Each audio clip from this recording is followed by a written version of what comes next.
tying up a very, very quick and easy nymph today. This is called a Zebra Midge. If you do any cold weather trout fishing and tailwater trout fishing during the cold season, these are great flies. They're so easy to tie, very quick to tie. It's just thread, a little bit of wire, and a bead on it. And you can vary these up to different colored wire, threads, or beads, as well as you can put some dubbing on it. You can put other material for rib if you want on these.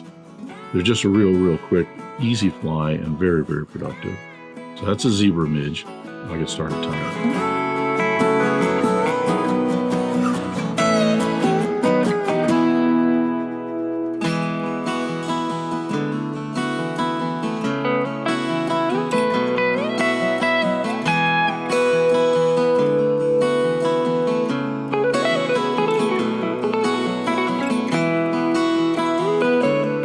So I'm going to start the Zebra Midge with my hook in the vise. The hook is a Mustad C49S. It's just a small curved caddis hook. This is in a size 16. Now, Zebra Midges typically are tied, I would say, anywhere from 16 to 22, maybe even 24. But 16 is kind of high on the high end for this. Most of them that I've tied or fish are usually 18s or 20s. So keep that in mind. The hook is already in the vise, and the bead on here is a silver bead. It's a 7/64 size bead. You could go down to, say, a 3/32, a little bit smaller if you want. And you're not limited to just silver on these. You can use gold or you can use colored beads if you want to. For thread, I'm using a Danville 70 Denier in black. I'm going to attach my thread just behind the bead, down the hook shank just a little bit. And as I mentioned, this fly is nothing but wire, thread, and the bead. So there's really not much to it. For the wire, I'm using a Danville silver wire in a size medium fine. And that's simply because this hook is just a little bit bigger. If I was doing this on the 18 or 20, I'd probably just be using a fine wire. So I'm going to attach the wire along the hook shank, and I'm just wrapping this down and touching turns, and I'm going to go into the bend here.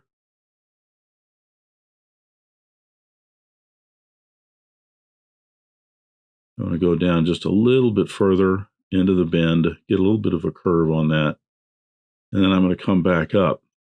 This is where I'm just going to use my thread to build the body up. You could use a heavier thread if you want to start this out and, get this done a little bit quicker if you wanted to. I imagine you could even use a fine dubbing if you want. There's all kinds of different variations of the Zebra Midge out there because it's so simple to do. You can put a little shuck, like polypropylene shuck behind the bead if you want to. You can dub a little bit right behind that bead also if you want to.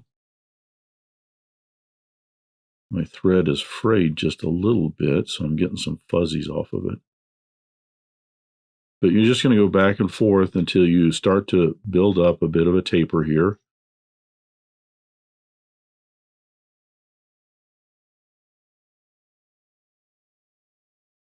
And we're going to get right up next to that bead. I like to turn the hook upside down for this because then it opens up that gap. Then you're just going to put this wire on as a rib. Usually put in maybe 6 to 7 ribs here. Gives it a nice segmentation, a little bit of shine, and a really nice contrast.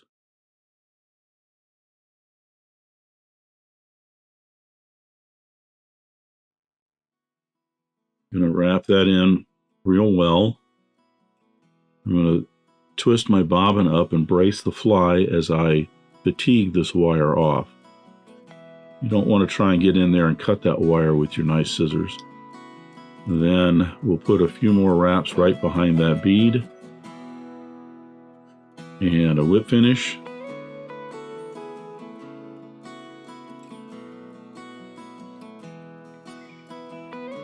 and that is a zebra midge. A little bit of head cement on there. You could even put a little UV or something like that on the whole body if you wanted to, just to help protect it, maybe help it last a little bit longer. At the same time, if you don't want to, don't put any head cement, do like a double whip finish or something, and that'll help it. You're going to lose a lot of these on the bottom as time goes by, and they do get torn up if you're catching fish on them because it's just a thread body. But you can tie it, as you can see, you can tie them up really, really quick and there's nothing to them. So look around, find some zebra midges that you like, patterns, and tie some up. These are great tailwater flies, and really good flies when the water's really cold, if you happen to be out this time of year trying to do a little trout fishing. So that's a zebra midge. Thanks for watching today. Thank you for joining me at the Vice today. I hope you learned a new pattern, at least a tip or trick here and there.